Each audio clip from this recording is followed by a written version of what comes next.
안녕하세요. 시청자 여러분. 오늘 들려드릴 이야기는 바로 이겁니다. 27년간 칼같이 돈 계산하던 남편.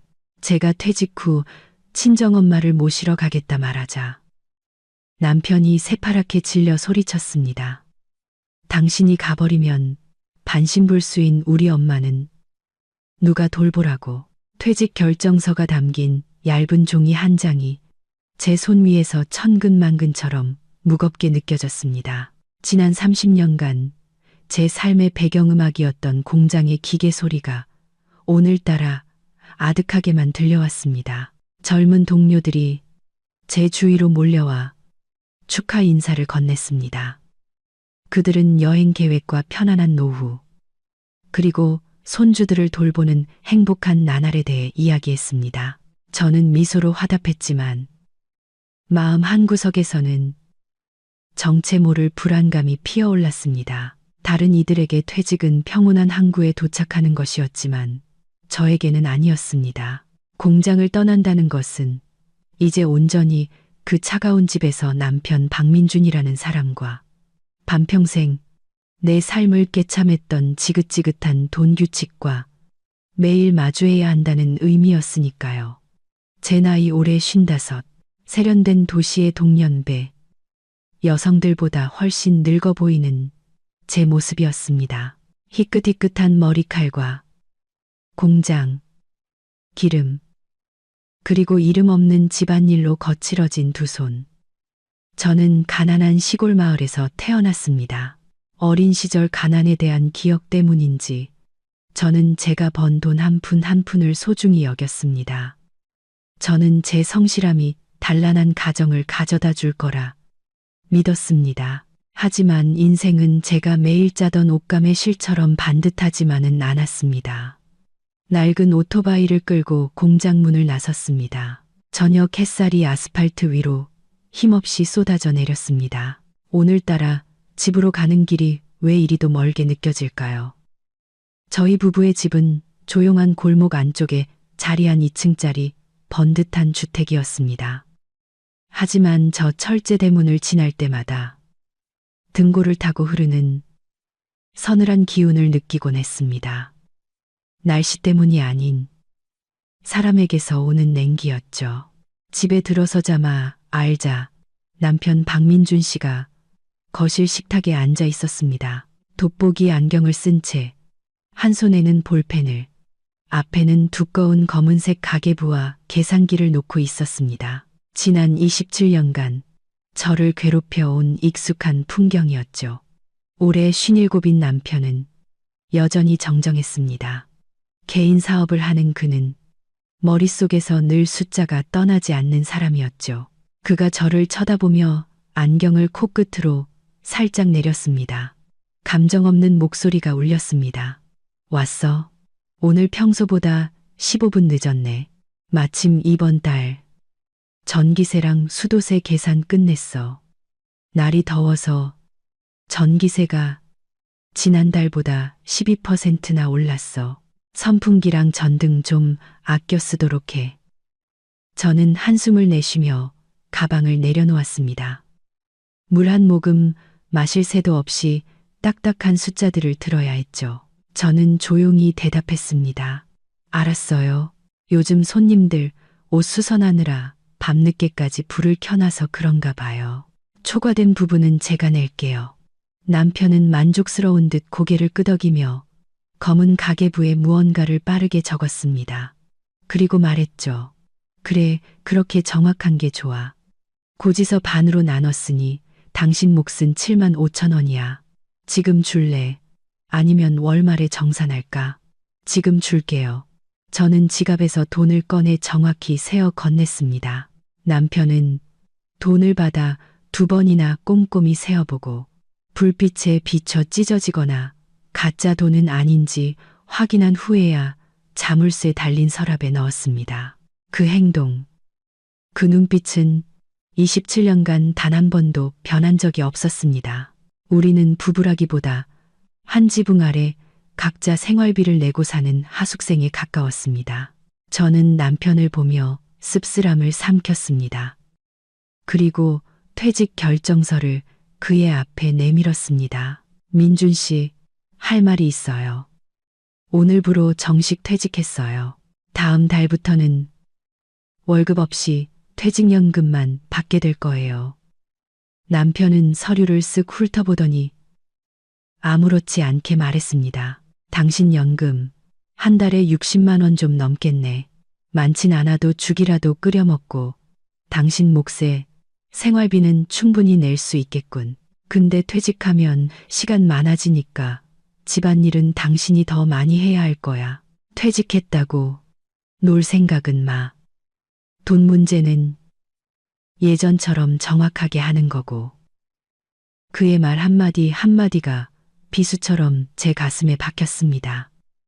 오랫동안 하던 일을 그만두게 된 제 마음이 어떤지 묻는 말 한마디 없었습니다. 위로나 격려는커녕 오직 계산과 책임 분담뿐이었죠. 저는 눈물을 삼키며 조용히 부엌으로 향했습니다. 텅 빈 부엌 식탁 위에는 밥상보로 덮인 차가운 음식이 놓여 있었습니다. 분명 자신의 몫은 이미 먹었을 겁니다. 배고픈 사람이 알아서 챙겨 먹는다는 것이 그의 원칙이었으니까요. 제가 늦게 오면 제 밥은 제가 알아서 챙겨야 했습니다. 식은 국과 밥을 데워 입에 넣었지만 목구멍으로 넘어가는 것은 쓰디쓴 모래알 같았습니다. 문득 엄마 생각이 났습니다. 올해 78이신 저희 엄마. 여기서 100km 넘게 떨어진 시골집에서 홀로 외롭게 지내고 계십니다. 기력은 점점 쇠하고 끓은 날이면 관절염으로 고통스러워하셨죠. 평생 저 하나 잘 키우겠다고 고생만 하신 엄마인데 정작 저는 제 가정을 꾸린 후 단 하루도 제대로 모시지 못했습니다. 가끔 찾아뵈어도 손에 몇 푼 쥐어드리고는 팍팍한 도시의 삶과 남편의 감시 속으로 서둘러 돌아와야 했습니다. 고향에 내려가 엄마를 모시고 싶다는 생각은 오래전부터 마음속에 품어왔습니다. 저는 남편 모르게 비상금을 모아왔습니다. 퇴직연금까지 합치면 시골에서 엄마를 모시고 사는 데는 아무 문제가 없었죠. 이 집을 남편의 검은 가계부 속 무미건조한 숫자들로부터 벗어나고 싶었습니다. 하지만 아직 말을 꺼낼 용기가 나지 않았습니다. 가족이라는 이름의 족쇄, 사회의 편견, 그리고 이 지독하게 이기적인 남편의 반응이 두려웠습니다. 그날 밤 저는 남편에게 등을 돌리고 누웠습니다. 옆에서 들려오는 남편의 규칙적인 코골이 소리에 잠을 이룰 수가 없었습니다.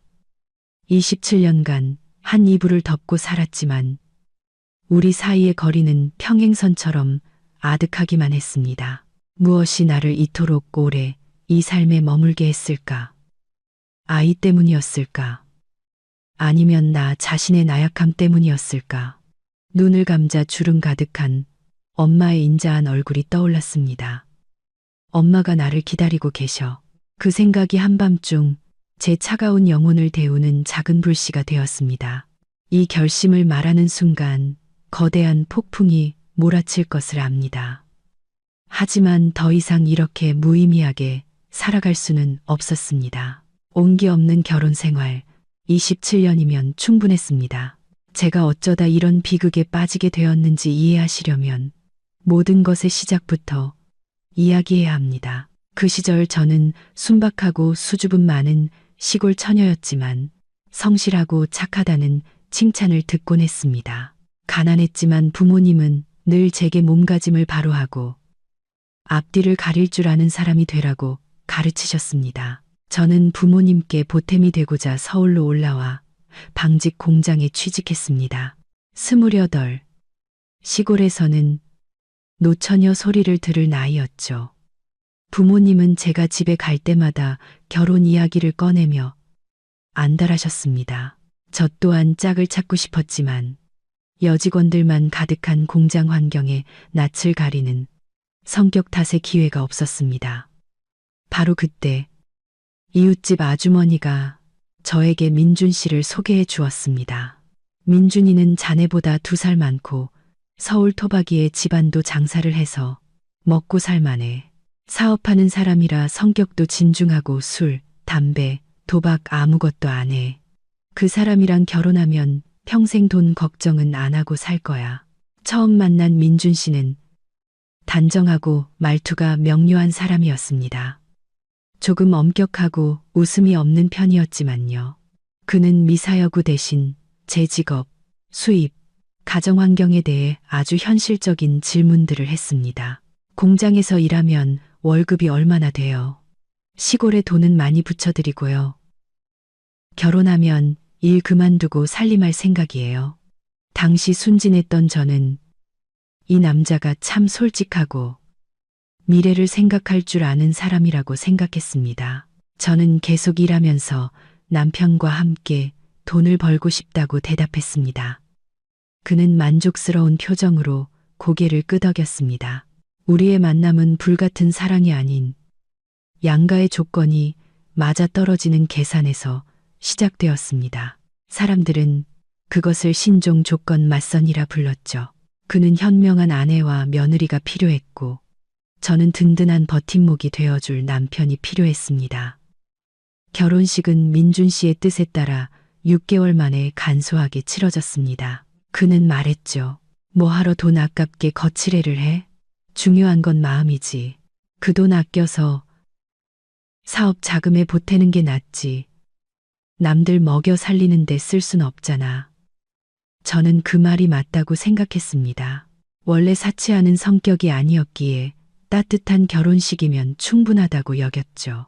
하지만 청첩장을 준비하면서부터 남편의 본 모습을 조금씩 알아차리기 시작했습니다. 그는 하객 명단을 보며 한 사람, 한 사람 손익을 계산했습니다.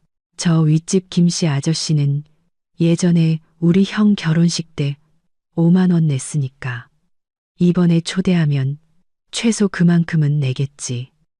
근데 저 박씨 아주머니는 인색해서 꼭 애들까지 데리고 와서 밥만 먹고 가. 초대하면 무조건 손해야. 이름 지워. 저는 하객 명단에서 이름을 지우는 글을 보며 등골이 오싹했습니다. 그의 눈에 결혼식은 축하의 자리가 아니라 수익을 내야 하는 비즈니스였던 겁니다. 제가 조심스럽게 말했습니다. 민준 씨, 그래도 결혼식은 평생 한 번인데 이웃들 오셔서 축하해 주는 게 중요하잖아요. 너무 계산하면 남들이 흉봐요.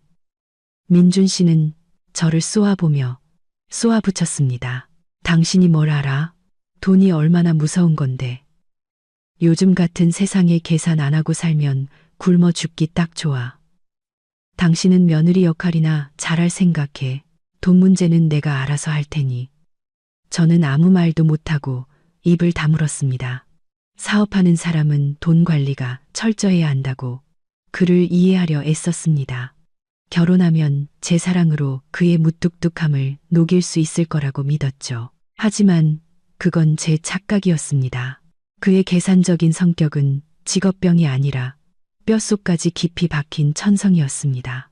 결혼식 날, 저는 평범한 웨딩드레스 가게에서 빌린 드레스를 입고 소박한 꽃다발을 들었습니다.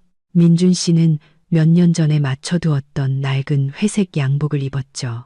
우리는 조상님 위패 앞에서 평생을 함께하겠다고 맹세했습니다. 결혼 반지를 교환할 때 그의 손이 미세하게 떨리는 것을 느꼈습니다. 저는 그가 감격해서 그런 줄 알았지만 나중에야 알게 되었습니다.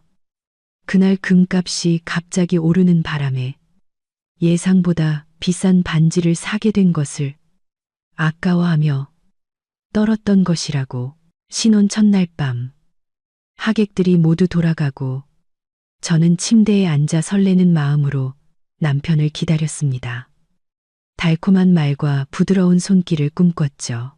하지만 방에 들어온 남편의 손에 들려있던 것은 와인잔이 아니라 가계부와 축의금 봉투가 가득 담긴 상자였습니다. 그는 침대 위로 봉투들을 쏟아내며 제게 말했습니다. 이리 와서 봉투 좀 같이 뜯어.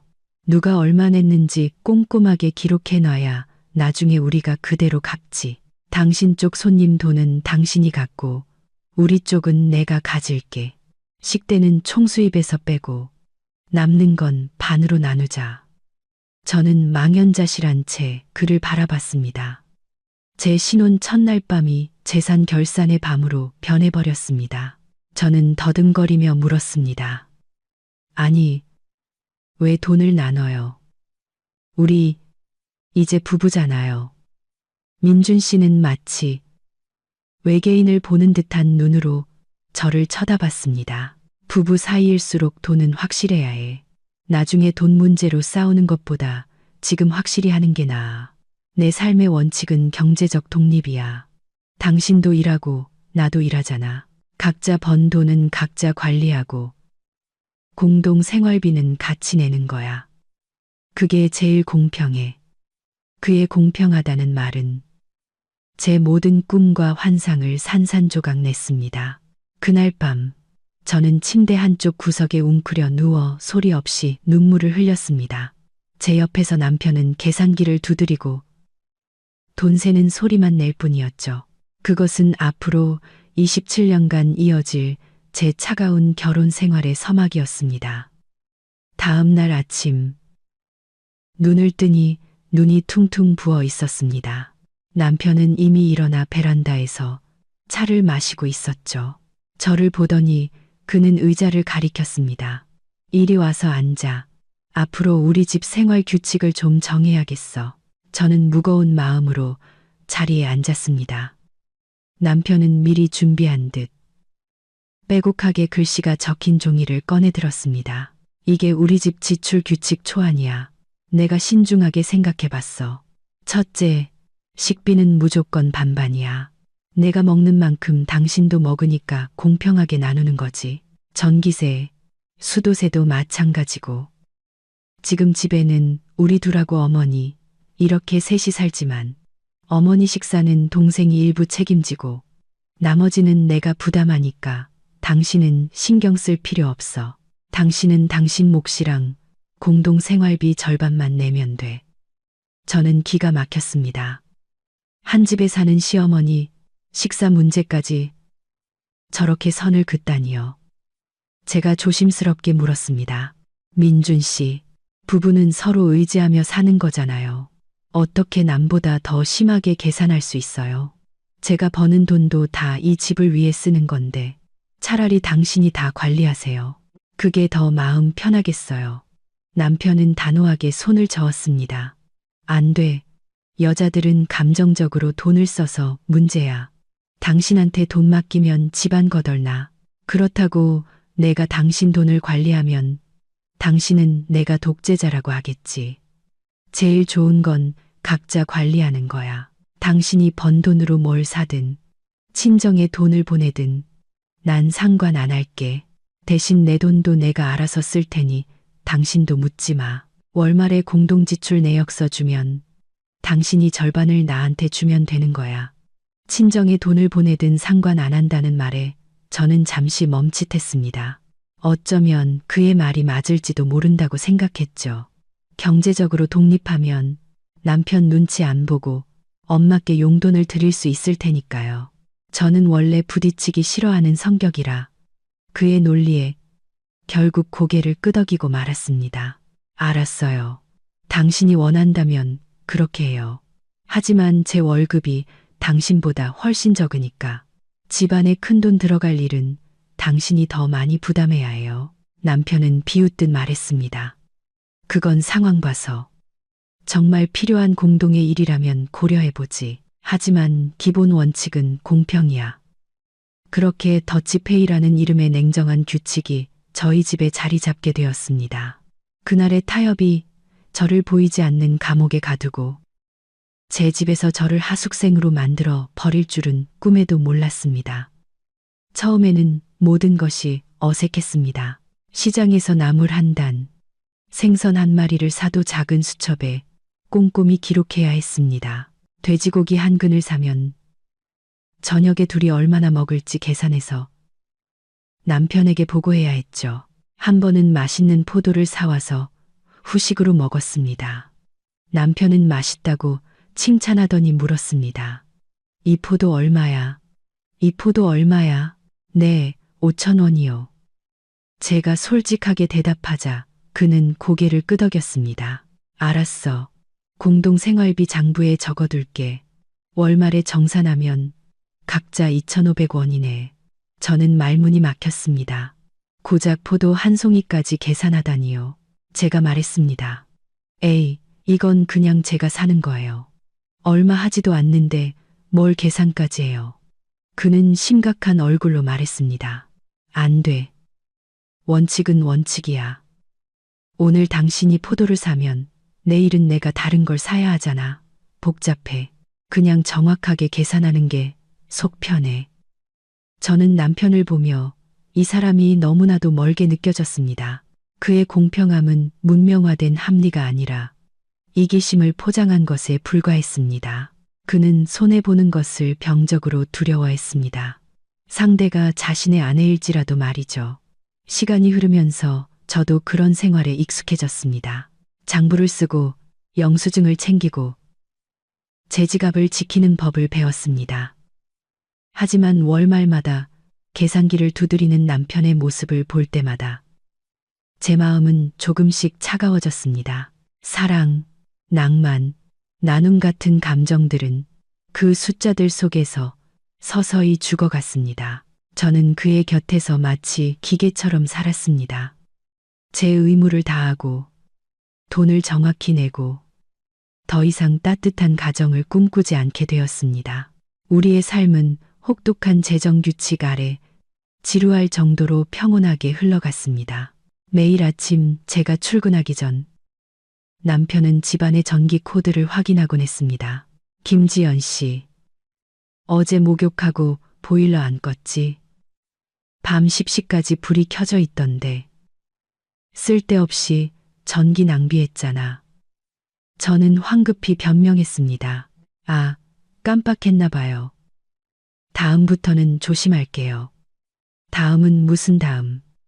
이번 달 전기세 많이 나오면 차액은 당신이네. 내가 오늘 아침 계량기 숫자 다 기록해 놨으니까.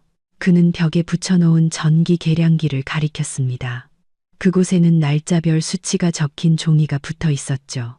저는 고개를 숙인 채 침묵할 수밖에 없었습니다. 이 집에서는 물 한 방울, 전기 하나 마음 편히 쓸 수가 없었습니다. 모든 것을 아껴야 남편의 잔소리와 벌금을 피할 수 있었죠. 한 번은 시장에서 일주일치 장을 봤습니다. 계산할 때 상인 아주머니가 잔돈이 없다며 500원을 덜 주셨습니다. 저는 500원쯤이야 하고 대수롭지 않게 넘겼죠.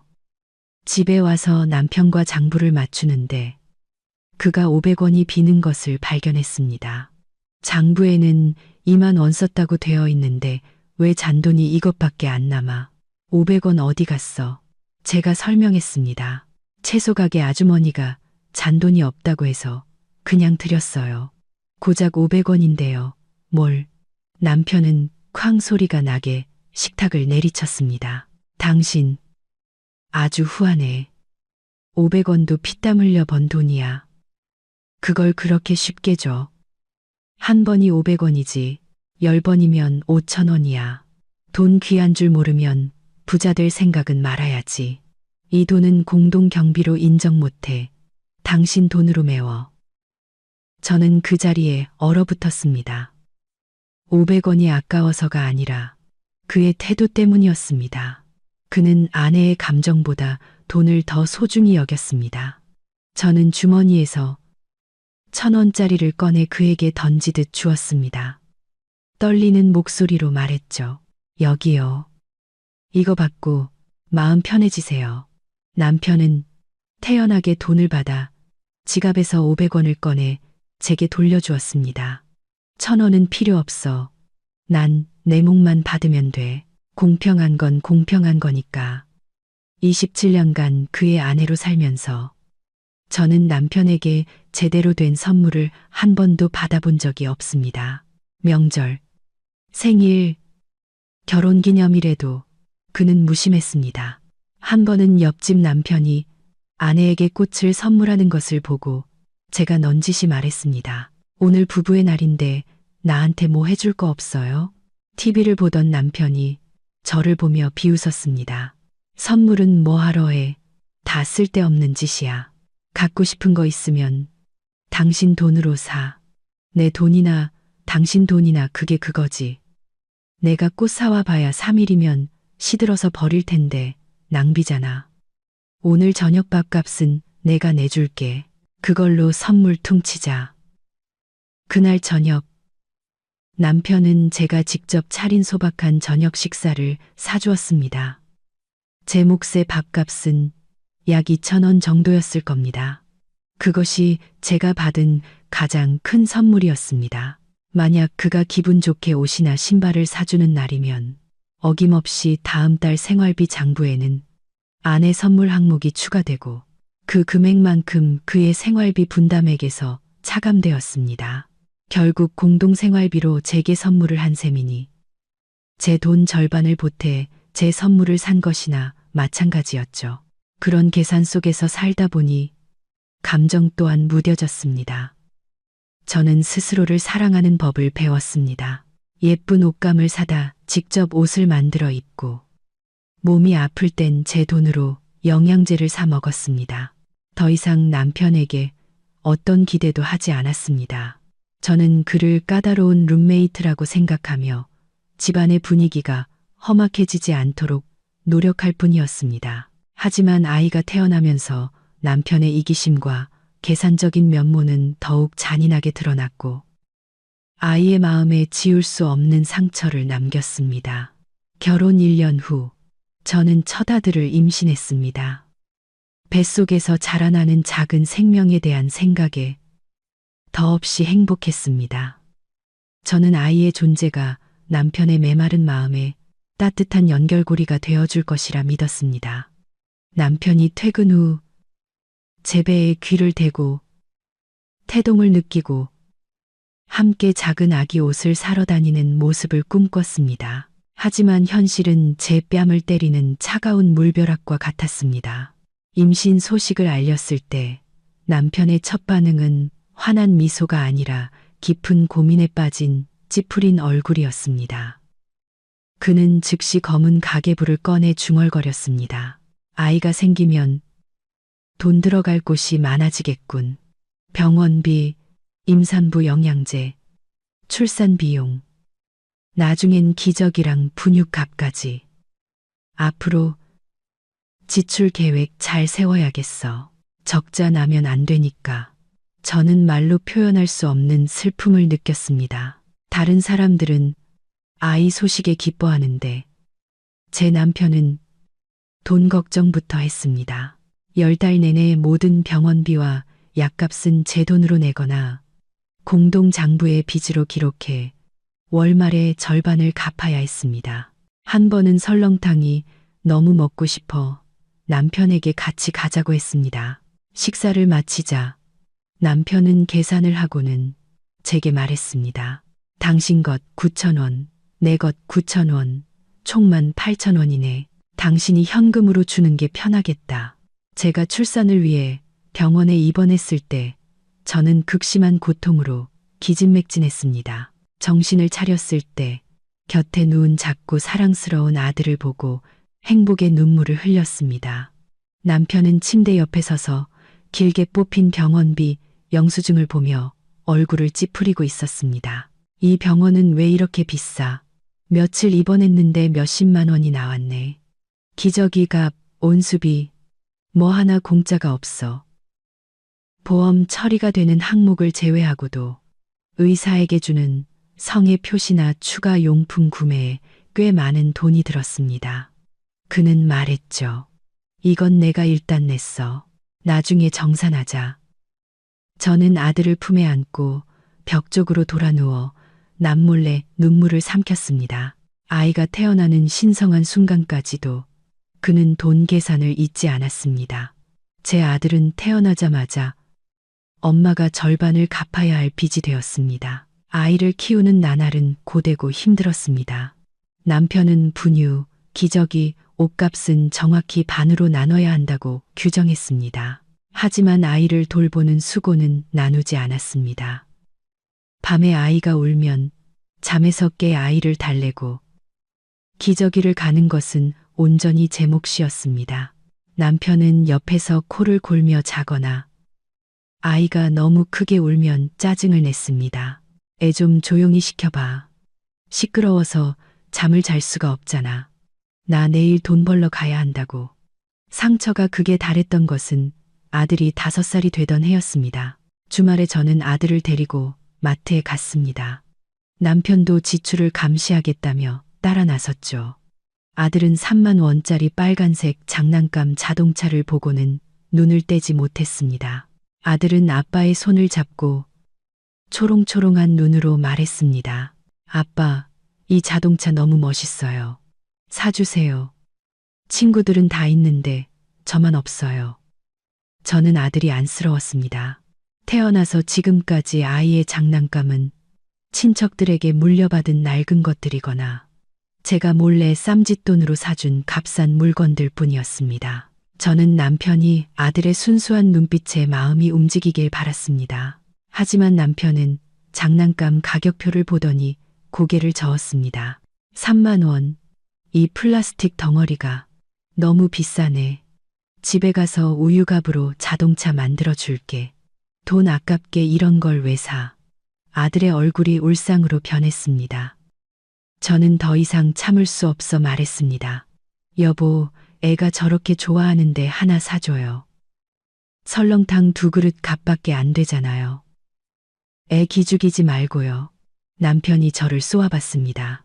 애 버릇 나빠져. 돈이 땅 파서 나오는 줄 알아? 정 사고 싶으면 당신 돈으로 사. 아니면 공동 생활비 장부에 적고 월말에 당신이 절반 내. 저는 화가 치밀어 올라 지갑에서 5만 원짜리를 꺼내 계산했습니다. 아들에게 자동차를 건네며 아이 앞에서 울지 않으려고 애썼습니다. 아들은 자동차를 품에 안고 환하게 웃었습니다. 그 작은 선물이 아빠와 엄마 사이에 또 다른 돈 계산의 빌미가 되었다는 사실을 알 리 없었죠.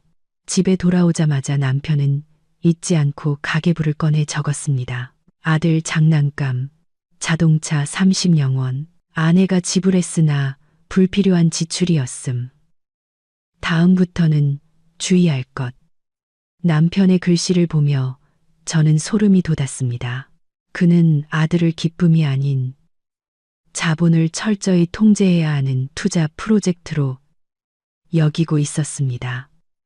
이런 계산 속에서 자란 아이의 영혼은 과연 온전할 수 있을까요? 그 질문은 저를 계속해서 괴롭혔고 그 두려움은 아이가 철이 들면서 현실이 되었습니다. 오래 함께 살다 보니 남편의 공평함이 사실은 극도의 이기심을 위한 포장지라는 것을 깨달았습니다. 그는 늘 공평을 외쳤지만 그 공평함은 항상 자신에게 유리한 쪽으로 기울어져 있었죠. 그는 아내와 자식에게는 한 푼도 허투루 쓰지 않았지만 자기 자신에게는 무척이나 관대했습니다. 남편은 오래된 오디오나 골동품을 수집하는 취미가 있었습니다. 그의 서재에는 수백만 원을 호가하는 스피커와 희귀한 라디오들이 가득했습니다. 그가 새 물건을 사올 때마다 저는 속이 상해 물었습니다. 그렇게 비싼 걸 살 돈이 어디서 나요? 그는 태연하게 대답했습니다. 내가 번 돈 내가 쓰는데 무슨 상관이야. 난 공동 생활비는 꼬박꼬박 냈잖아. 남는 돈으로 내 취미 생활 즐기는 건데. 당신이 간섭할 권리 없어. 반면 제 외투는 5년 넘게 입어 소매 끝이 다 닳았지만 바꿀 엄두를 내지 못했습니다. 제 신발은 밑창이 닳아 비 오는 날이면 물이 스며들어 발이 시려웠지만 본드로 붙여가며 신을 뿐이었습니다. 한 번은 세탁기가 고장나서 남편에게 고치거나 새로 사자고 말했습니다. 남편은 대충 훑어보더니 말했습니다. 고치는데 돈 많이 들어. 그냥 당신이 손빨래해. 옷도 더 깨끗해지고 전기세랑 수도세도 아끼고 운동도 되고 좋잖아. 결국 저는 한겨울에 차가운 물에 손을 담그고 온 가족의 두꺼운 옷을 빨아야 했습니다. 그 중에는 남편이 밖에 나갈 때 입는 비싼 옷들도 포함되어 있었죠. 갈라지고 피가 맺힌 제 손을 내려다보고 따뜻한 방 안에서 수백만 원짜리 스피커로 음악을 듣는 남편을 볼 때면 참을 수 없는 분노가 치밀어 올랐습니다. 그는 저를 사랑하지 않았습니다. 오직 자신의 지갑과 자기 자신만을 사랑했을 뿐이죠. 그의 이기심은 아들이 대학에 갔을 때 극명하게 드러났습니다. 아들은 서울의 명문대에 합격했지만 학비와 생활비가 만만치 않았습니다. 제가 남편에게 말했습니다. 아들 학비가 너무 비싸요. 제 월급으로는 생활비 대기도 벅차니 당신이 수입이 더 좋으니까 학비랑 기숙사비는 좀 내줘요. 남편은 길길이 날뛰었습니다. 말 한 번 잘하네. 아들은 공동의 자식인데 책임도 같이 져야지. 한 학기 등록금이 1,000만 원이면 각자 500만 원씩 내는 거야. 생활비도 매달 50만 원씩 보내주면 각자 25만 원씩. 난 전액 지원해 줄 생각 없어. 이제 다 컸으니 돈의 가치를 알아야지. 부족하면 자기가 직접 아르바이트해서 채우라고 해. 저는 할 말을 잃었습니다. 박봉의 공장 월급에서 생활비를 내고 나면 아들에게 보내줄 큰돈이 있을 리 없었습니다. 제가 설득하려 애썼습니다. 알아요. 같이 부담해야죠. 하지만 제 능력에는 한계가 있어요. 당신은 아빠고 저보다 형편이 나으니까 좀 도와주세요. 아들이 공부하면서 아르바이트까지 하느라 고생하는 걸 보고만 있을 거예요? 남편은 냉정하게 대답했습니다. 그게 인생 공부야. 나도 어릴 때부터 혼자 힘으로 일어서서 이만큼 이룬 거야. 월급 적다는 핑계로 책임 회피하지 마. 돈이 부족하면 대출을 받든 부업을 하든 당신이 알아서 해. 나한테 기댈 생각하지 마. 그의 말 때문에 저는 죽기 살기로 일해야 했습니다. 공장 일이 끝나면 집에 와서 밤새도록 부업을 했습니다. 눈은 침침해지고 허리는 끊어질 듯 아팠지만 쉴 수가 없었습니다. 제가 돈을 벌지 못하면 아들이 학업을 중단해야 할지도 모른다는 두려움 때문이었습니다. 반면 남편은 여전히 값비싼 취미 생활을 즐기며 아내가 매일 밤 기력을 소진하는 것을 외면했습니다. 아들도 철이 들어 과외부터 카페 서빙까지 온갖 아르바이트를 했습니다. 공부와 일을 병행하느라 야위어가는 아들을 볼 때마다 가슴이 찢어지는 듯 했습니다. 한 번은 아들이 집에 와서 제 손에 50만 원을 쥐어주었습니다. 엄마, 이걸로 보약이라도 지어 드세요. 너무 안 좋아 보여요. 저는 괜찮으니까 이제 돈 보내지 마세요. 저는 아들을 끌어안고 목 놓아 울었습니다.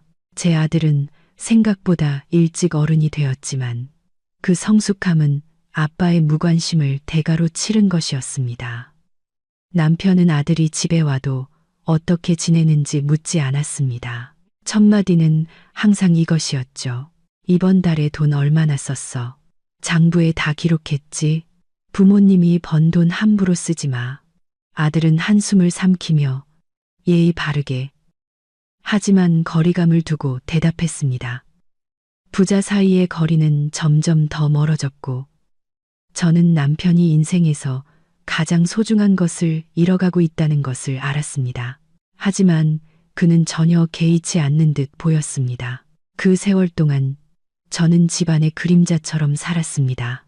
낮에는 공장에서, 밤에는 낡은 재봉틀 앞에서 돈을 벌었습니다. 밤의 정적을 깨는 재봉틀 소리가 제 유일한 친구였습니다. 나는 무엇을 위해 이렇게 애쓰는 걸까? 아들에게 온전한 가정을 지켜주기 위해서일까? 아니면 놓아버릴 용기가 없는 내 비겁함 때문일까? 제 건강은 급격히 나빠졌습니다. 허리 통증과 두통이 저를 괴롭혔죠. 한 번은 심한 몸살 감기에 걸려 꼼짝없이 자리에 누워 있었습니다. 퇴근한 남편은 제게 다정한 말 한마디 없이 방문 앞에서 소리쳤습니다. 아파? 저녁밥 할 수 있겠어? 못하겠으면 난 나가서 국밥이라도 사 먹고 올게. 당신은 알아서 챙겨 먹어. 저는 힘겹게 말했습니다. 너무 아파서 못 일어나겠어요. 들어오는 길에 죽이라도 한 그릇 사다 줄 수 있어요. 남편은 잠시 망설이더니 말했습니다. 알았어. 사다 줄게. 근데 죽값은 당신이 내야 해. 난 그냥 사다만 주는 거니까. 잠시 후 그는 죽 한 그릇을 식탁에 놓으며 손을 내밀었습니다. 죽값 8,000원. 돈 줘. 저는 눈물이 핑 도는 것을 느끼며 머리맡에 둔 지갑에서 돈을 꺼내 주었습니다. 죽을 손에 들었지만 한 숟가락도 넘길 수가 없었습니다. 죽은 뜨거웠지만 제 마음은 얼음장처럼 차가웠습니다. 아플 때조차 돈 계산을 잊지 않는 남편. 그날 밤 열이 좀 내린 후 저는 남편과 마주 앉았습니다. 저는 그의 눈을 똑바로 보며 진지하게 말했습니다. 민준 씨, 우리 이렇게 사는 게 정말 괜찮은 걸까요? 저는 너무 지쳐요. 돈도 중요하지만 부부간의 정이 더 중요하잖아요. 당신이 계속 이렇게 계산적으로 굴면 나중에 늙고 병들었을 때 누가 당신 곁에 있겠어요? 당신 돈이 스스로 일어나서 죽을 끓여주고 약을 먹여줄 수 있을까요? 남편은 자신만만한 표정으로 비웃었습니다. 쓸데없는 걱정은 나는 연금도 많고 모아둔 돈도 있고 비싼 실비보험도 들어놨어. 늙어서 아프면 최고급 요양원에 들어가거나 간병인을 고용하면 돼. 당신이나 자식들한테 신세질 생각 없어. 요즘 세상은 돈만 있으면 다 해결돼. 알아? 당신 몸이나 잘 챙겨. 정인이 뭐니 뜬구름 잡는 소리 하지 말고. 그의 말은 제 마음속 마지막 희망의 불씨마저 꺼버렸습니다. 그는 돈의 힘을 맹신하고 있었습니다. 돈으로 관심과 정성 어린 보살핌까지 살 수 있다고 믿는 듯 했습니다. 저는 더 이상 논쟁하지 않고 침묵했습니다. 속으로 생각했죠. 좋아요. 당신 말대로 어디 한번 봅시다. 진짜 힘든 순간이 왔을 때 당신의 그 돈다발이 당신의 외로움을 구해줄 수 있는지. 그날 저의 경고는 그의 귓가를 스쳐 지나갔습니다.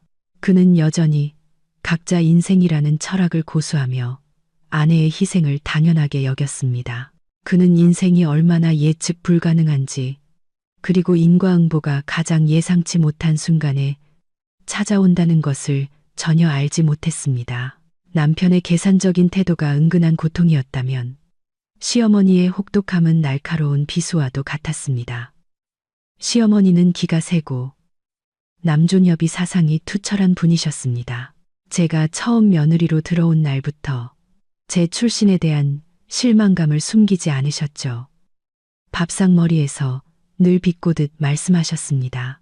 우리 집안은 대대로 서울에서 장사하던 근본 있는 집안이야. 우리 아들이 하도 순에 빠져서 시골 여자를 데려왔지. 안 그랬으면 서울 여자들이 줄을 섰어. 시집 잘 왔으면 분수껏 행동해야지. 저는 제 처지를 알기에 늘 인내하며 며느리의 도리를 다하려 애썼습니다. 매일 새벽같이 일어나 집안을 청소하고 아침 식사를 준비한 후에야 출근했습니다. 퇴근 후에는 쉴 틈도 없이 장을 보고 저녁을 차렸죠. 하지만 단 한 번도 칭찬이나 따뜻한 눈길을 받아본 적이 없었습니다. 시어머니는 늘 사사건건 트집을 잡으셨습니다. 나물을 어떻게 삶았기에 이렇게 물러터졌어. 돼지죽도 이것보단 낫겠다. 고기 조림은 또 왜 이렇게 짜. 온 가족 고혈압으로 죽일 셈이야. 빨래는 제대로 털지도 않고 널어서 구깃구깃하잖아. 시골 출신이라 그런지 하는 일마다 촌스럽고 서툴러. 시어머니는 특히 제가 아들만큼 돈을 많이 벌지 못한다는 사실을 가장 못마땅해 하셨습니다. 남편이 집에 새 물건이라도 사오는 날이면 아들 칭찬을 늘어놓다가 저를 향해 비웃음을 날리셨죠. 남자는 이래야 집안의 기둥이지. 누구처럼 공장에서 푼 돈 벌어 남편한테 빌부터 사는 것과는 차원이 다르지. 저는 억울했지만 감히 대꾸할 수 없었습니다. 한 번은 제가 말했습니다. 어머님, 저도 일하고 생활비 꼬박꼬박 내고 있어요. 민준 씨한테 빌부터 사는 거 아니에요. 시어머니는 눈을 부라리셨습니다. 어쭈, 이제 시어미한테 말대꾸까지 해. 네가 내는 그 푼돈으로 어딜 생색을 내.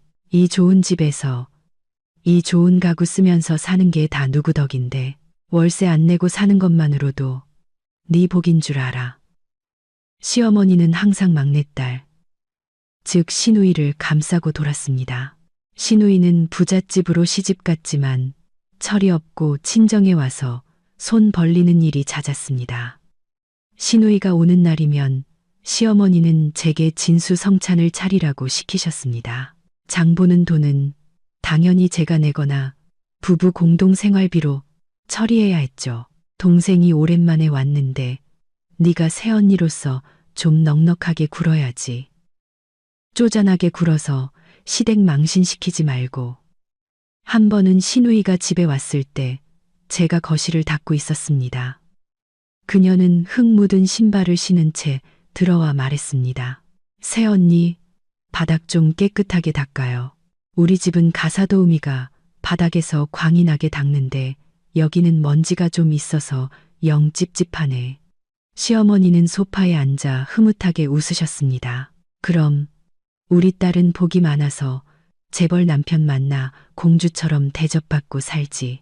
누구처럼 팔자 사나운 우리 아들이랑은 다르지. 시어머니는 말을 하다 말고 저를 쏘아보셨습니다. 저는 그 경멸을 수년간 묵묵히 견뎠습니다. 양심에 떳떳하게 살면 된다고 스스로를 다독였죠. 하지만 운명의 장난처럼 저를 무시하고 짓밟던 바로 그 사람들이 훗날 제 인생에 가장 큰 파도를 일으키고 저를 모든 것을 포기하게 만드는 결정적인 계기를 제공하게 됩니다. 그 파도는 시어머니가 그토록 자랑스러워하던 바로 그 시누이로부터 시작되었습니다. 숨막히는 일상은 비가 억수같이 쏟아지던 어느 날 산산조각 났습니다. 시누이가 넋이 나간 모습으로 집에 뛰어 들어왔습니다. 평소에 화려하고 도도한 모습은 온데간데 없었죠. 그녀는 시어머니 다리를 붙잡고 통곡했습니다. 하난 그리다 남편의 사업이 부도가 나고 빚더미에 앉게 되었다는 것이었습니다. 사채업자들이 집을 에워싸고 당장 돈을 갚지 않으면 집을 빼앗겠다고 협박하고 있다는 것이었죠. 시누이는 엄마와 오빠에게 도움을 청하러 온 것이었습니다. 시어머니는 딸의 울음 섞인 목소리에 얼굴이 하얗게 질렸습니다. 시누이는 눈물범벅이 된 얼굴로 남편을 쳐다보며 애원했습니다. 엄마, 오빠, 나 좀 살려줘. 당장 2천만 원이 없으면 남편이 죽을지도 몰라. 오빠 사업하면서 모아둔 돈 있잖아. 제발 좀 도와줘. 남편은 미간을 찌푸린 채 아무 말도 하지 않았습니다. 저는 그의 성격을 잘 알았기에 특히 큰돈 앞에서는 그가 얼마나 신중해지는지 알고 있었습니다. 아들이 침묵하자 시어머니는 칼날 같은 눈빛으로 저를 돌아봤습니다. 예, 지연아, 너 비상금으로 모아둔 적금 있지? 그거 깨서 동생 좀 빌려줘라. 사람 목숨이 달린 일인데 가족끼리 도와야지. 저는 그 자리에 얼어붙었습니다. 그 2천만 원은 제가 수년간 먹을 것, 입을 것 아껴가며 밤낮으로 일해 모은 피 같은 돈이었습니다. 늙고 병들었을 때 저를 지켜줄 유일한 비상금이었습니다. 저는 절대로 그 돈을 시누이에게 줄 수 없었습니다. 특히나 저를 무시했던 그녀에게는 더더욱요. 저는 용기를 내어 대답했습니다. 어머님, 죄송하지만 그럴 수 없어요. 그 돈은 제 노후를 위해 평생 모은 돈이에요. 시누이네 사정은 안타깝지만 두 사람이 알아서 해결해야 할 문제예요. 오빠가 저보다 형편이 훨씬 나은데 왜 저한테 그러세요? 시어머니는 불같이 화를 내며 제 얼굴에 대고 소리쳤습니다. 이 피도 눈물도 없는 것, 내 동서가 죽게 생겼는데 돈이 더 중요해. 그 돈 꽁꽁 싸매서 뭐 하려고. 친정에 다 갖다 바치려고. 이 집에 들어온 이상 내 돈도 우리 집 돈이야. 돈 안 내놓으면 나도 가만 안 있어. 그리고는 남편을 향해 소리쳤습니다. 민준아, 넌 뭐 하고 있어? 네 마누라가 시어미한테 대들고 네 동생이 죽게 생겼다는데 남일 보듯 하잖아. 당장 네 마누라 버릇 좀 고쳐놔. 그제야 남편이 입을 열었습니다. 하지만 그의 말은 저를 더욱 깊은 절망에 빠뜨렸습니다. 지연아, 동생 좀 도와주자. 2천만 원이 당신한테는 큰 돈이겠지만 사람 목숨이 더 중요하잖아. 내 돈은 지금 사업에 다 묶여 있어서 당장 빼기가 힘들어. 일단 빌려주면 나중에 갚을 거야. 떼어먹히는 것도 아닌데 뭘 그리 걱정해. 저는 남편과 시어머니 그리고 시누이를 둘러보았습니다. 굶주린 늑대들에게 포위된 기분이었습니다.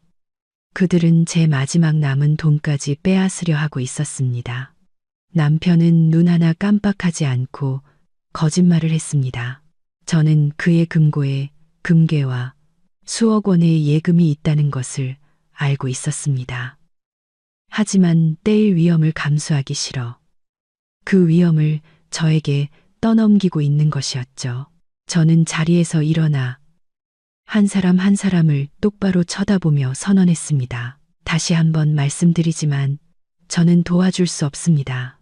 각자 번 돈은 각자 관리하고 빚도 각자 갚는 것. 이게 바로 민준 씨가 지난 27년간 저에게 가르쳐준 삶의 원칙입니다. 이제 와서 그 원칙을 깨고 저를 이용하시겠다고요? 어림없는 소리 마세요. 이 2천만 원은 제 목숨과도 같은 돈입니다. 누구든 이 돈에 손대면 저도 가만히 있지 않을 겁니다. 말을 마친 저는 방으로 들어가 문을 잠갔습니다. 밖에서는 시어머니의 욕설과 시누이의 울음소리, 그리고 남편의 한숨소리가 뒤섞여 들려왔습니다. 그날 밤 저는 통장을 가슴에 꼭 끌어안았습니다. 눈물이 흘렀지만 마음은 돌처럼 굳어 있었습니다. 이제 저는 이 집에서 완벽한 적이 되었습니다. 그 사건 이후 집안의 공기는 그 어느 때보다 무겁고 살벌해졌습니다. 시어머니는 저를 없는 사람 취급하며 고립시키기 시작했습니다. 동네방네 제가 인색하고 동서가 어려운데도 모른 척하는 악독한 며느리라고 소문을 냈습니다. 제가 몰래 친정으로 돈을 빼돌리고 시어머니를 굶기고 남편에게 대든다는 거짓말까지 지어냈습니다.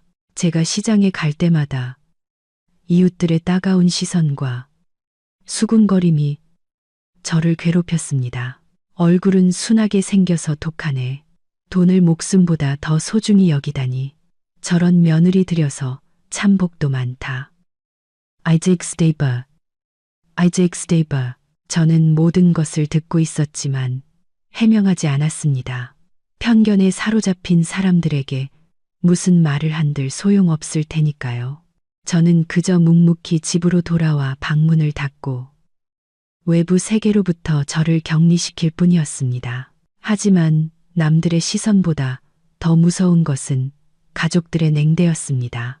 시어머니는 저와 말도 섞지 않았고 식사 시간이 되면 남편에게 밥상을 자기 방으로 가져오게 했습니다.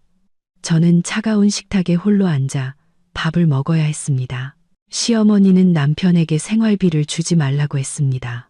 그 X 통장에 돈이 썩어 넘치는데 뭐하러 밥을 먹여줘. 지 돈으로 알아서 사 먹으라고 해. 저런 은혜도 모르는 것은 굶겨야 돼. 제 남편 박민준 씨도 어머니의 편에 섰습니다. 그는 사업이 어렵다는 핑계를 대며 더 이상 생활비를 주지 않았습니다. 그는 말했죠. 당신 비상금 있잖아. 그걸로 일단 써. 엄마가 화 많이 났으니까 더는 자극하지 마. 동생 일은 당신이 잘못 처신해서 내가 체면만 구겼어. 저는 억울했습니다. 내가 잘못 처신했다고요? 당신은 친오빠면서 왜 안 도와줬어요? 그 무거운 짐을 왜 아내한테 떠넘겨요? 부끄럽지도 않아요? 그 순간 남편은 제 뺨을 세게 내리쳤습니다. 27년 결혼 생활 중 처음 있는 일이었습니다. 그는 제 얼굴에 손가락질하며 소리쳤습니다. 입 닥쳐. 어디서 감히 나를 가르치려 들어. 내 돈은 투자해서 불려야 하는 돈이야. 밑 빠진 독에 물 붓는데 쓸 돈이 아니라고. 넌 아내니까 시댁을 위해 희생할 줄 알아야지. 그것도 못하겠으면 나도 더는 너한테 정없어. 그 따귀 한 대로 제 마음속에 남아있던 마지막 미련마저 사라졌습니다. 저는 제 앞에 서 있는 남자가 낯설고 혐오스러웠습니다. 그는 인색할 뿐만 아니라 위선자였습니다. 자신의 재산과 체면을 지키기 위해 아내를 희생시키는 것도 서슴지 않는 남자였죠. 그날 이후 우리는 한 집 안에서 별거 생활을 시작했습니다. 저는 따로 밥을 먹고 따로 잠을 잤습니다. 더 이상 그들 부자를 위해 밥을 짓거나 빨래를 하지 않았습니다. 퇴근하면 곧장 방으로 들어가 저만의 삶을 살았습니다. 집안은 죽은 결혼 생활을 묻은 무덤처럼 침묵에 잠겼습니다. 저는 평생 이렇게 살거나 아니면 떠날 용기가 생길 때까지 버텨야 한다고 생각했습니다. 하지만 운명은 또다시 예상치 못한 사건으로 저를 시험했습니다. 2년 전 추운 겨울 아침이었습니다. 시어머니 방에서 날카로운 비명 소리가 들려왔습니다. 제가 출근 준비를 하고 있을 때 남편이 다급하게 저를 불렀습니다. 지연아, 빨리 와봐. 엄마가 이상해. 저는 황급히 방으로 달려갔습니다. 시어머니는 바닥에 쓰러져 입이 돌아가고 눈은 뒤집힌 채 알아들을 수 없는 소리를 내고 있었습니다. 한쪽 팔다리는 완전히 마비된 상태였습니다. 저는 즉시 뇌졸중 증상임을 알아차렸습니다. 아무리 미워했던 시어머니였지만 생사의 기로 앞에서 제 양심은 그녀를 외면할 수 없었습니다. 저는 남편에게 소리쳤습니다. 빨리 119에 전화해요. 어머님 쓰러지셨어요. 늦으면 안 돼요. 남편은 얼굴이 하얗게 질려 허둥지둥 전화를 걸었습니다. 구급차가 도착했고 시어머니는 병원으로 옮겨졌습니다. 3일간의 사투 끝에 위기는 넘겼지만 오른쪽 반신마비와 언어장애라는 심각한 후유증이 남았습니다. 의사는 고개를 저으며 말했습니다. 24시간 내내 곁에서 돌봐줄 사람이 필요합니다. 회복 가능성은 거의 없고 물리치료와 영양 공급으로 생명을 유지하는 데 집중해야 합니다. 진단서를 손에 쥔 남편은 병원 복도에 주저앉았습니다. 그의 얼굴에는 걱정이 가득했지만 저는 그가 어머니의 건강보다 앞으로 들어갈 돈과 자신의 뒤바뀔 일상을 더 걱정하고 있다는 것을 알았습니다. 반신불수라니. 그럼 이제 누가 돌봐?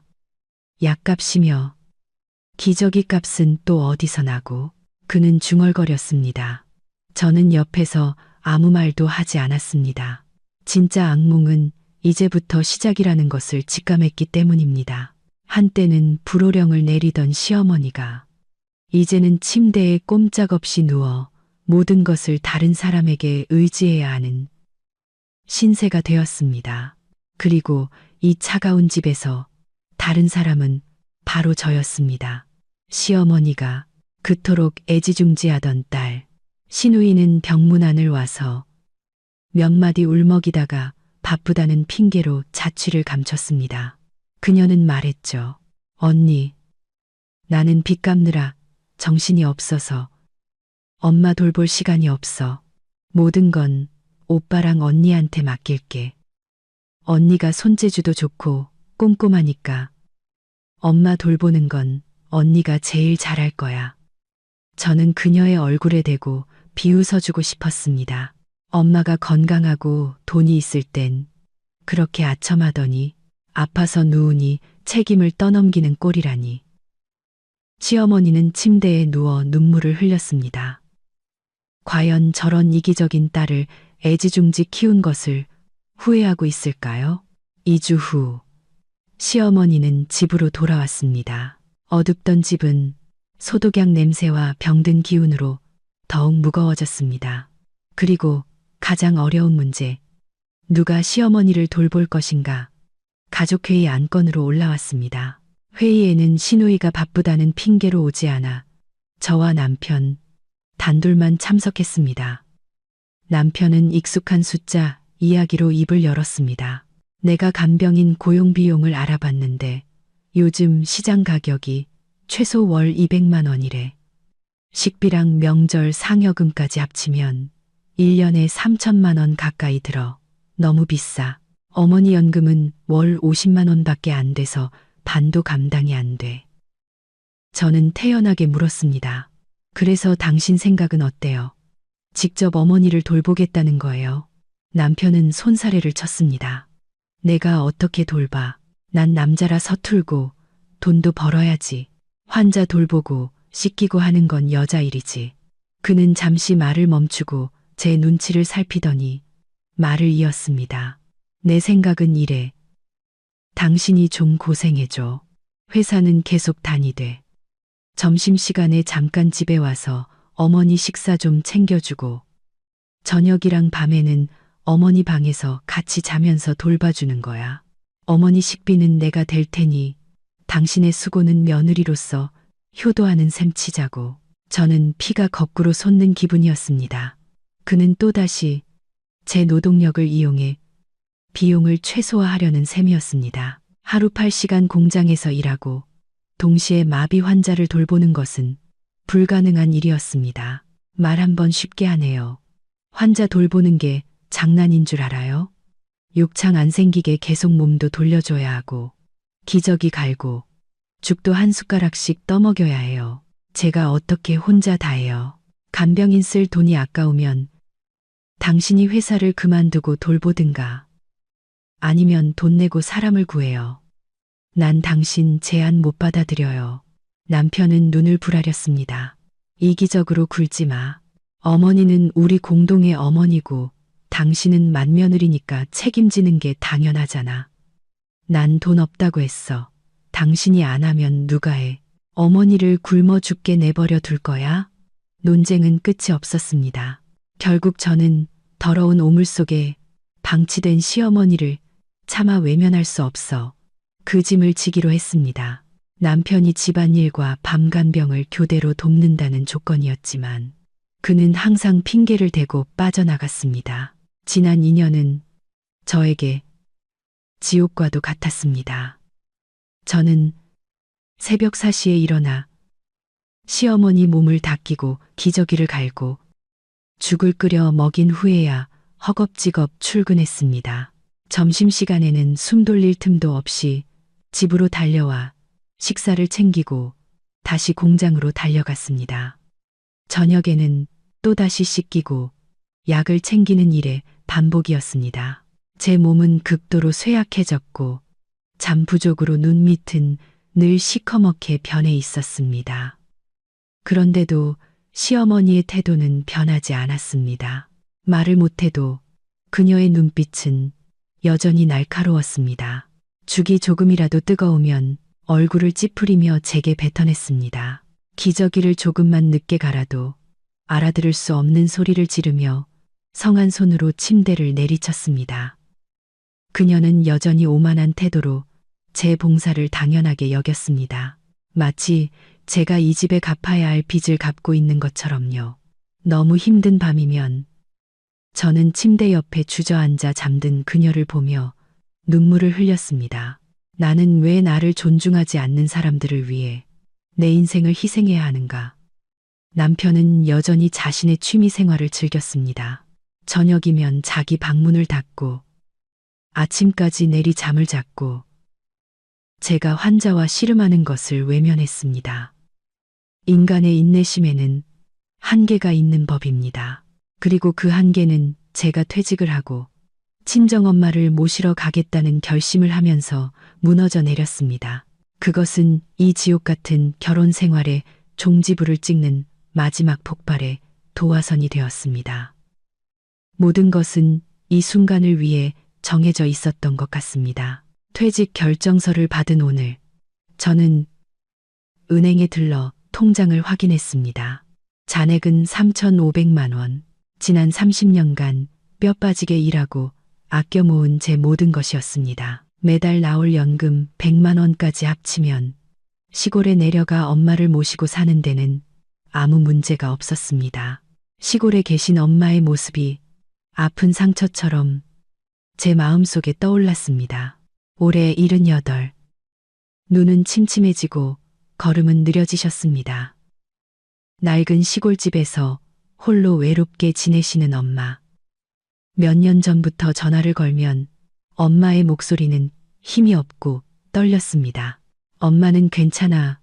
걱정 말고 너는 내 시댁에나 잘해라. 엄마는 늘 그렇게 말씀하셨지만 저는 엄마가 얼마나 외로운지 알고 있었습니다. 한 번은 이웃에게서 엄마가 마당에서 넘어지셨다는 전화를 받았습니다.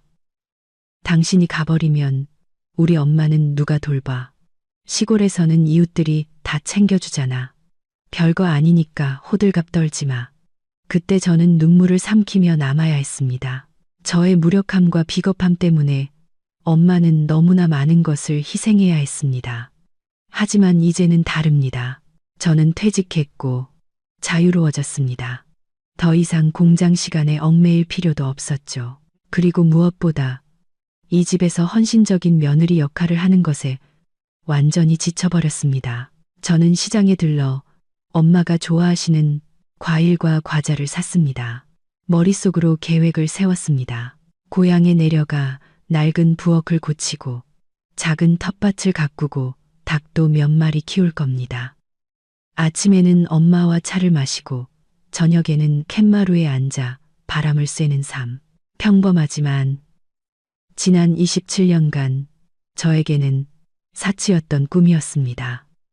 집에 도착하니 분위기는 여전히 무겁고 어두웠습니다.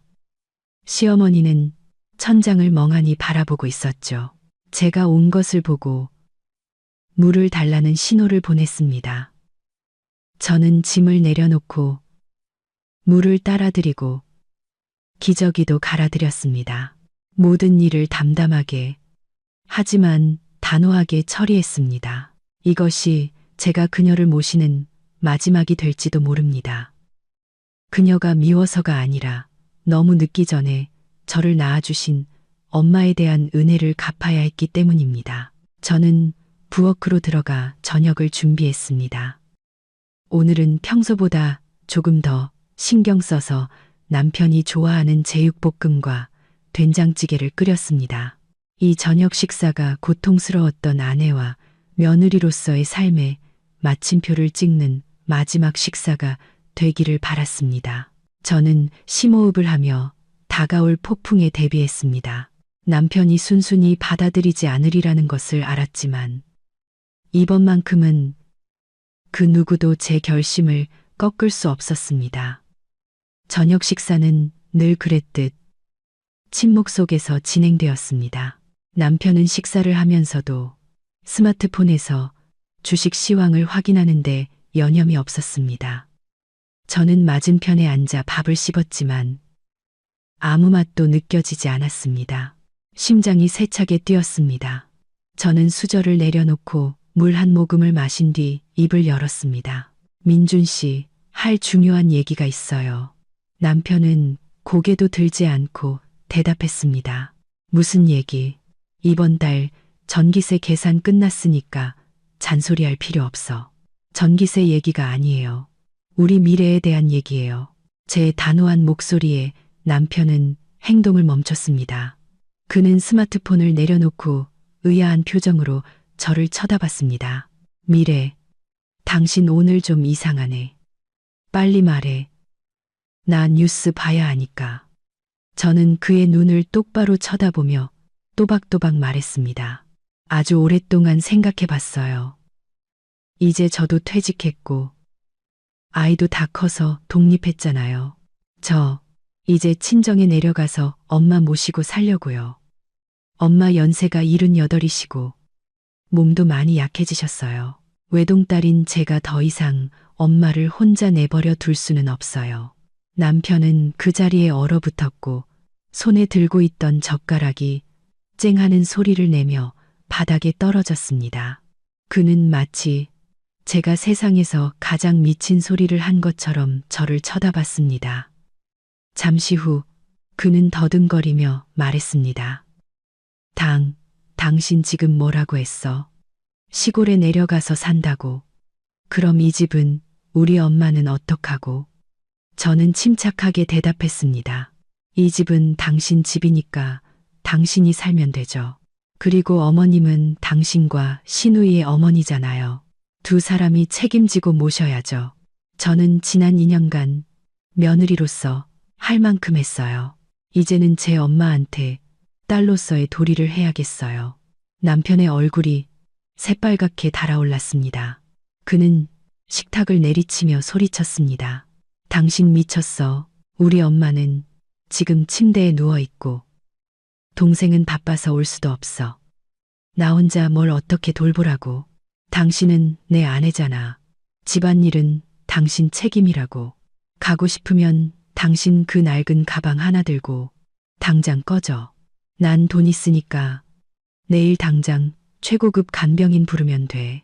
당신 같은 시골 여자 없어도 아무 문제 없어. 저는 비웃었습니다. 책임이요? 지난 27년간 당신이 저한테 책임감 있는 행동을 한 적이 단 한 번이라도 있었나요? 저한테 밥값, 전기세 한 푼까지 다 받아내면서 하숙생 취급했잖아요. 이제 와서 공짜로 부려먹을 사람이 필요하니까 부부라는 이름으로 저를 묶어두려는 거예요.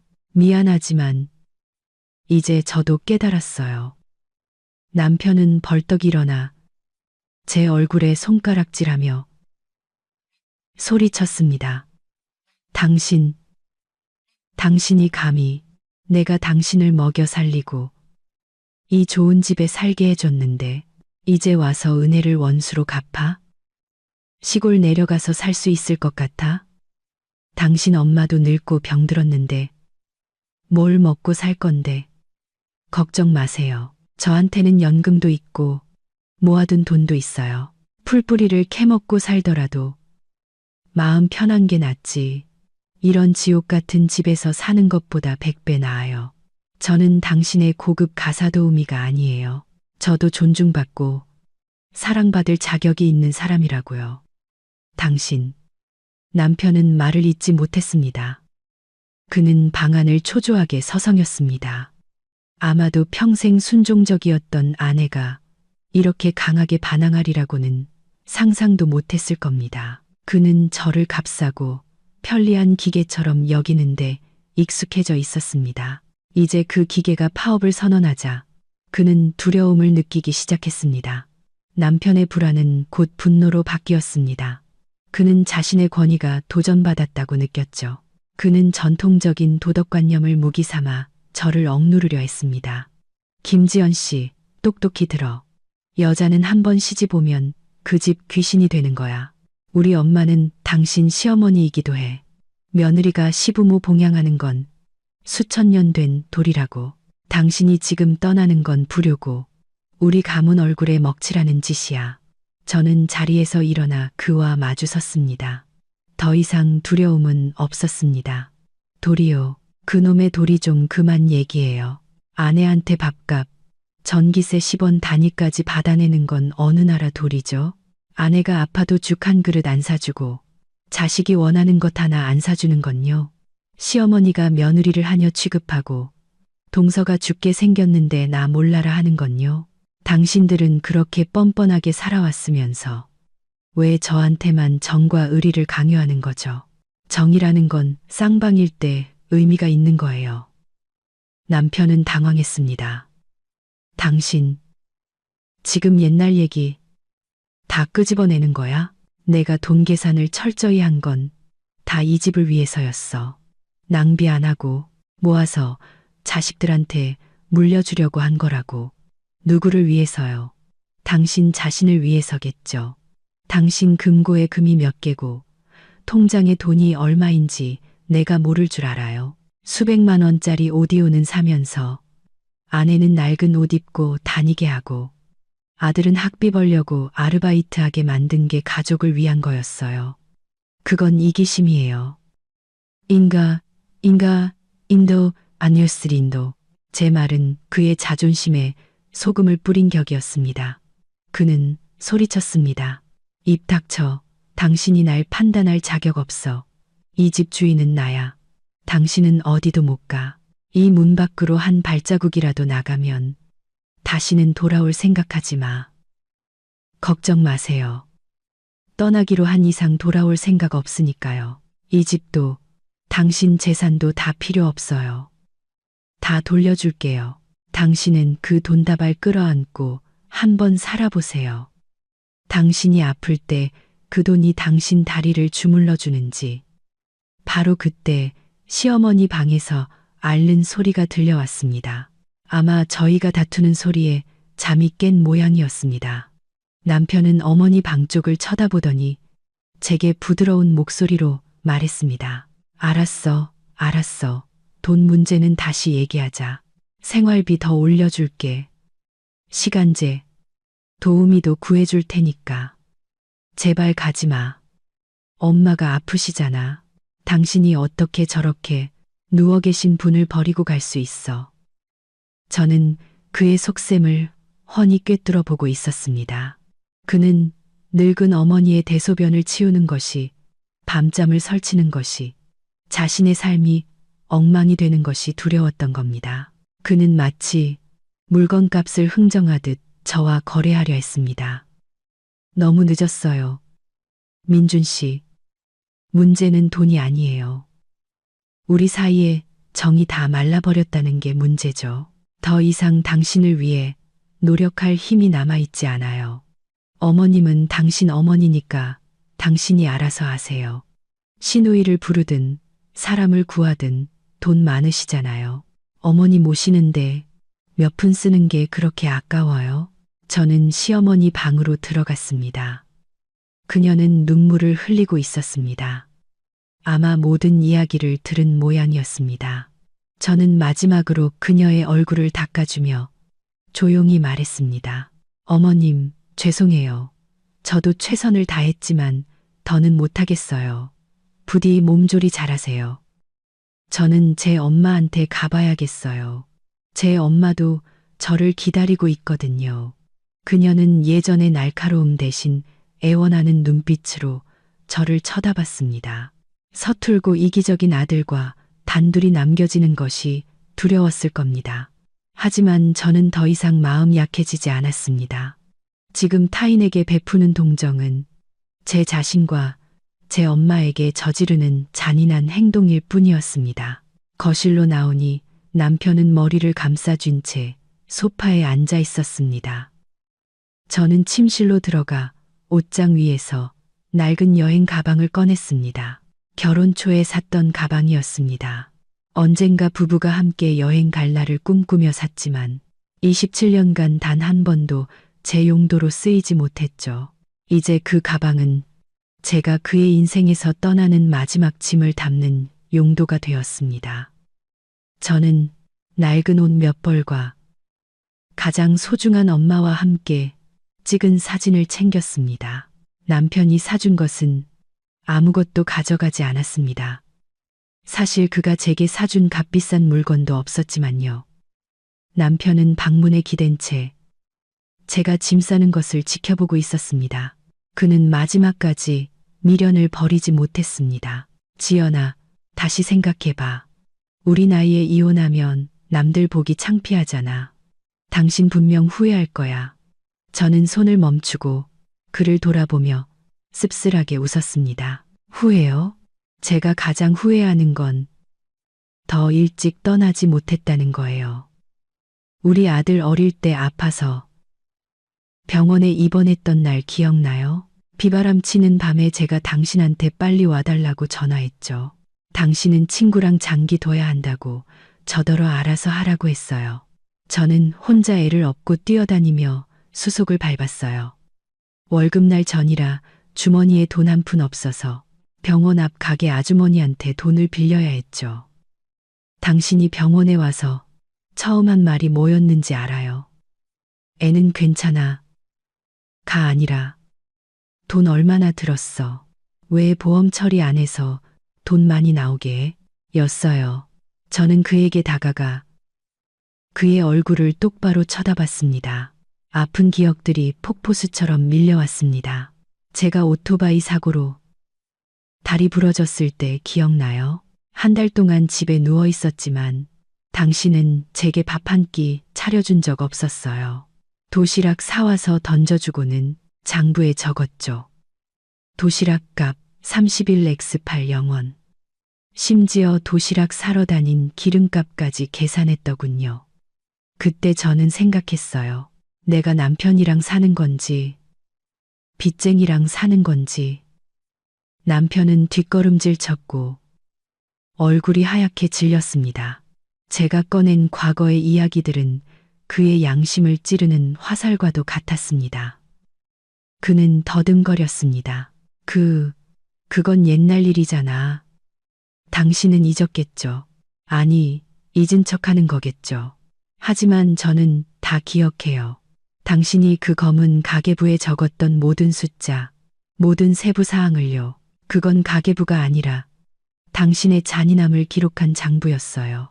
당신은 이 결혼을 냉혹한 거래로 만들었고 그 거래에서 저는 항상 손해만 봤어요. 청춘, 감정, 믿음까지 전부 잃었죠. 저는 식탁 위에 놓인 검은 가계부를 가리켰습니다. 그 가계부나 끌어안고 사세요. 그게 당신의 진짜 아내고 평생의 동반자니까요. 저는 그냥 당신 인생을 스쳐 지나간 타인일 뿐이었어요. 이제 계약 기간도 끝났으니 저 떠날게요. 우리 셈은 확실히 하죠. 제 마지막 말은 남편에게 결정타를 날렸습니다. 그는 의자에 주저앉았고 식은땀을 흘렸습니다. 자신이 평생 신봉해온 공평함이 결국 자신의 가정을 파괴했다는 것을 깨달은 듯했습니다. 그는 돈 계산에서는 항상 이겼지만 인생 계산에서는 처참하게 패배했습니다.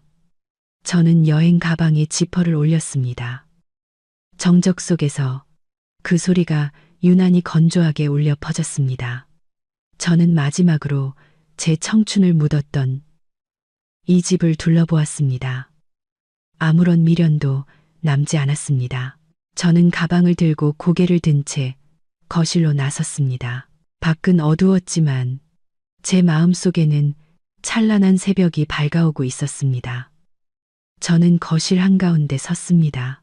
여행 가방 바퀴가 바닥에 끌리는 소리가 마치 이 결혼의 끝을 알리는 카운트다운처럼 들렸습니다. 남편은 여전히 나무 인형처럼 굳어 있었습니다. 그의 눈은 제 낡은 가방에 고정되어 있었습니다. 아마 이 순간까지도 그는 27년간 순종적이었던 아내가 정말로 떠나리라고는 믿지 못하는 듯했습니다.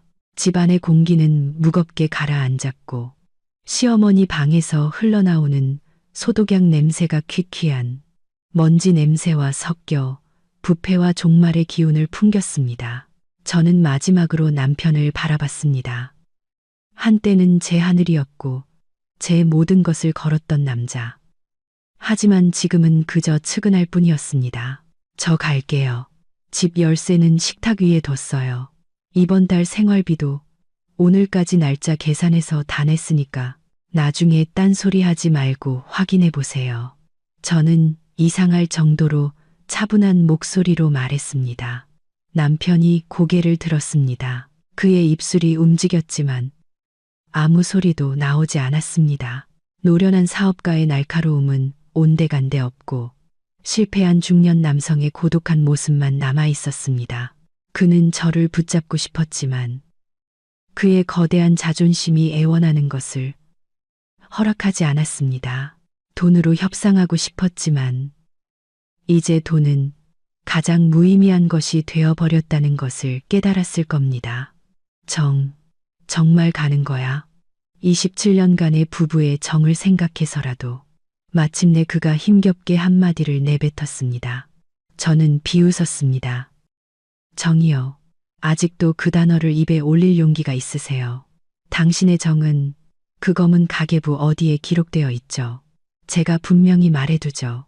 우리의 정은 당신이 제가 아플 때 죗값을 계산하던 그날 죽었고 아들에게 장난감 하나 사주기 아까워하던 그날 죽었고 당신 동생 빚 갚으라고 제 노후 자금을 내놓으라고 강요하던 그날 완전히 사라졌어요. 남편은 고개를 숙였습니다. 그는 아무 반박도 하지 못했습니다. 모든 것이 자신이 지난 27년간 직접 써내려온 잔인한 진실이었기 때문입니다.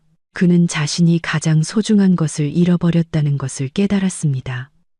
돈 게임에서는 승리했지만 행복 게임에서는 빈털터리가 된 패배자였죠. 그럼 우리 엄마는 누가 돌봐? 나 혼자서는 도저히. 그는 화제를 돌려 제 동정심에 호소하려 했습니다. 그건 당신 일이죠. 돈 많으시잖아요. 간병인 고용해서 돌보세요. 아니면 그 효심 깊은 따님, 시누이를 부르시든가요. 친딸인데 엄마를 외면하진 않겠죠. 저는 비꼬듯 대답했습니다. 시누이 이야기에 남편의 얼굴이 잿빛으로 변했습니다.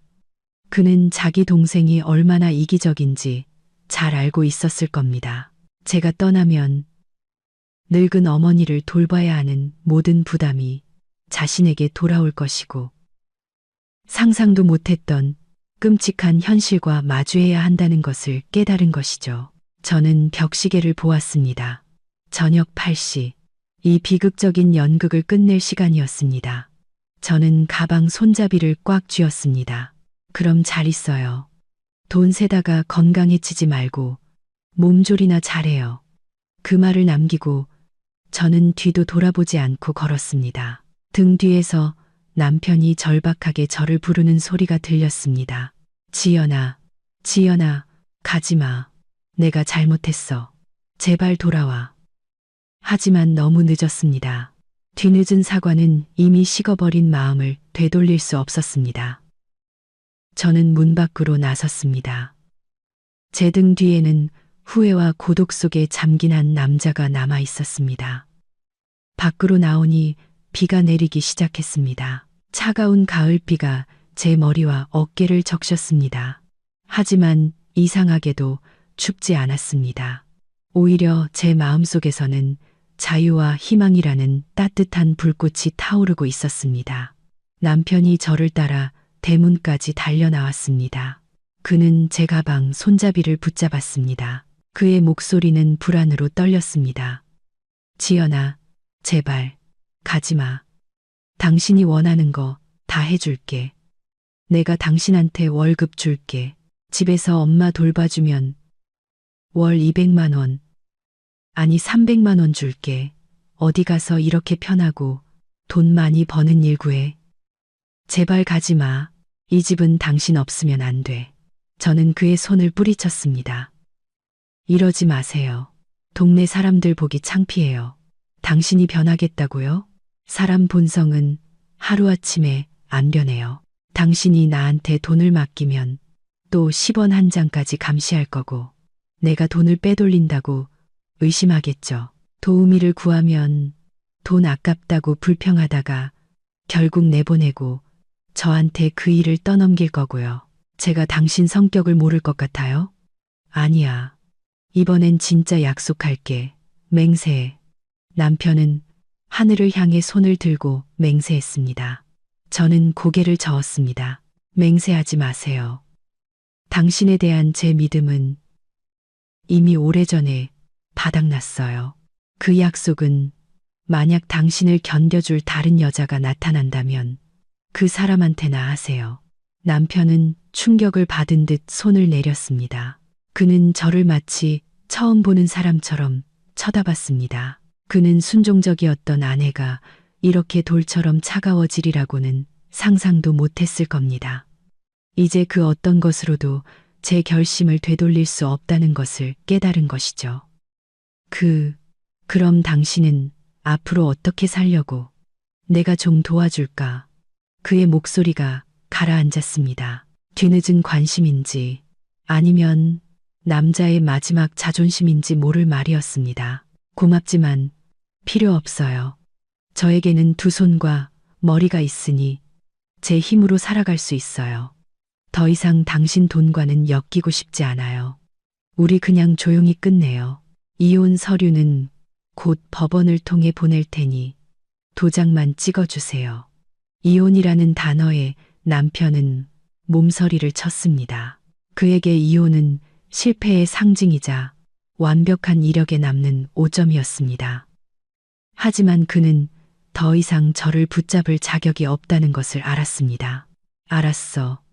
당신이 정 그렇게 원한다면 더는 안 막을게. 하지만 이 집 문은 항상 열려 있을 거야. 살다가 너무 힘들면 언제든지 돌아와. 그래도 우린 27년 부부였잖아. 저는 씁쓸하게 미소 지었습니다. 고마워요. 하지만 그런 날은 영원히 오지 않을 거예요. 잘 있어요. 저는 가방을 끌고 철제 대문 밖으로 나섰습니다. 등 뒤에서 문이 닫히는 건조한 소리가 마치 비극으로 가득했던 한 시대의 끝을 알리는 소리처럼 들렸습니다. 저는 길가에 서서 마지막으로 그 번듯한 2층 집을 바라봤습니다. 한때는 제 모든 희망과 꿈이 담겨 있던 곳. 하지만 이제 그 집은 슬픈 기억이자 결혼과 사람의 마음에 대한 값비싼 교훈으로 남았습니다. 택시 한 대가 다가왔고 저는 손을 들었습니다. 기사님은 제 가방을 트렁크에 실어주었습니다. 어디로 가시나요? 고속버스 터미널로 가주세요. 저는 차에 올라 편안한 시트에 몸을 기댔습니다. 차는 조용한 골목과 차가운 집, 그리고 배신한 남편을 뒤로하고 달리기 시작했습니다. 창밖으로 남편이 가로등 불빛 아래 외롭게 서 있는 모습이 보였습니다. 눈물 한 방울이 제 뺨을 타고 흘러내렸습니다. 후회 때문이 아니었습니다. 무의미하게 흘려보낸 제 27년의 청춘이 서러워서였습니다. 하지만 저는 곧 눈물을 닦았습니다. 과거는 지나갔고 중요한 것은 미래였습니다. 심야버스는 저를 시끄러운 도시에서 평화로운 고향으로 데려다 주었습니다. 저는 창가에 앉아 스쳐 지나가는 불빛들을 바라봤습니다. 만감이 교차했습니다. 저는 한때 동화 같은 사랑과 저를 아껴주는 남편을 꿈꿨습니다. 하지만 현실은 제게 잔인한 교훈을 가르쳐 주었습니다. 결혼은 분홍빛이 아니며 사람의 마음은 세상에서 가장 예측하기 어려운 것이라는 것을요. 저는 아들에게 전화를 걸었습니다. 여보세요. 엄마? 저 지금 아르바이트 중인데 무슨 일이에요? 아들의 목소리는 피곤했지만 여전히 따뜻했습니다. 아들, 엄마가 할 말이 있어. 엄마, 집 나왔어. 지금 할머니 댁으로 가는 길이야. 전화기 저편에서 잠시 침묵이 흐르더니 아들의 당황한 목소리가 들려왔습니다. 네, 집을 나왔다고요? 무슨 일이에요? 또 아빠가 엄마 힘들게 했어요? 아니야, 심각한 건 아니고 그냥 엄마가 너무 지쳐서 할머니 모시면서 좀 쉬려고. 너는 걱정 말고 공부 열심히 해. 시간 날 때. 아빠 정말 너무하시네. 언젠가 이런 날이 올 줄 알았어요. 알았어요. 엄마, 일단 할머니 댁에서 푹 쉬세요. 저 내일 당장 내려갈게요. 아들의 말에 저는 또다시 눈물을 흘렸습니다. 이 불행한 결혼 생활 속에서도 제게는 효심 깊은 아들이 있었습니다. 그것이 제 인생의 가장 큰 위안이었습니다. 전화를 끊고 나니 마음이 한결 가벼워졌습니다. 적어도 가장 소중한 아들에게는 지지를 받은 셈이니까요. 버스는 어둠을 뚫고 달렸습니다. 창밖으로 달빛 아래 펼쳐진 황금빛 논이 보였습니다. 흙냄새와 깃집 타는 냄새가 어린 시절의 기억을 불러일으켰습니다. 저는 그 정겨운 공기를 가슴 깊이 들이마셨습니다. 고향이다. 우리 엄마다. 새벽녘 버스는 마을 입구에 멈췄습니다. 저는 가방을 끌고 익숙한 흙길을 걸었습니다. 길가의 대나무들이 바람에 흔들리며 마치 저를 환영하는 듯 했습니다. 다구는 소리가 아침을 알렸습니다. 엄마 집 대문 앞에 섰습니다. 낡은 기와집이 새벽 안개 속에서 고요히 저를 맞이했습니다. 저는 대문을 열고 마당으로 들어섰습니다. 이상하리만치 평온한 기분이 제 영혼을 감쌌습니다. 엄마, 저 왔어요. 제 목소리는 감정에 겨워 떨렸습니다. 삐걱거리는 문이 열리고 엄마가 지팡이를 짚은 채 나오셨습니다. 누구요? 우리 지연이냐? 네. 엄마, 저예요.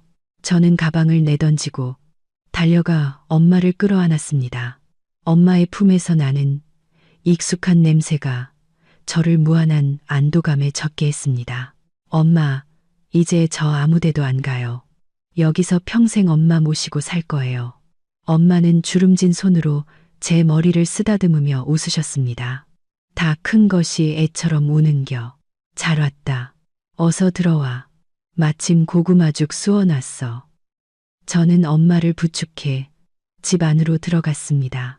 소박하지만 따뜻한 온기가 가득한 집. 저는 아버지의 영정 앞에 향을 피우며 속으로 말했습니다. 아빠, 딸 왔어요. 이제 아빠 대신 제가 엄마 잘 모실게요. 저는 고향에서 새로운 삶을 시작했습니다. 아침에는 엄마와 함께 마당에서 운동을 하고 시장에 가서 신선한 재료로 맛있는 음식을 만들어 오후에는 텃밭을 가꾸었죠. 도시의 편리함은 없었지만 제 마음은 더없이 평화로웠습니다. 더 이상 전기세 고지서를 보며 가슴 졸이지 않아도 남편의 눈치를 보며 살지 않아도 되었습니다. 저는 제 인생의 주인이 되었습니다. 한 달쯤 지났을 때 남편에게서 전화가 왔습니다. 저는 잠시 망설이다 전화를 받았습니다. 그의 목소리는 지쳐 있었습니다. 그는 집안이 엉망이 되었고 시어머니의 병세가 악화되었으며 고용한 간병인도 도망갔다고 하소연했습니다. 그는 제발 돌아와 달라고 모든 재산을 제게 맡기겠다고 애원했습니다.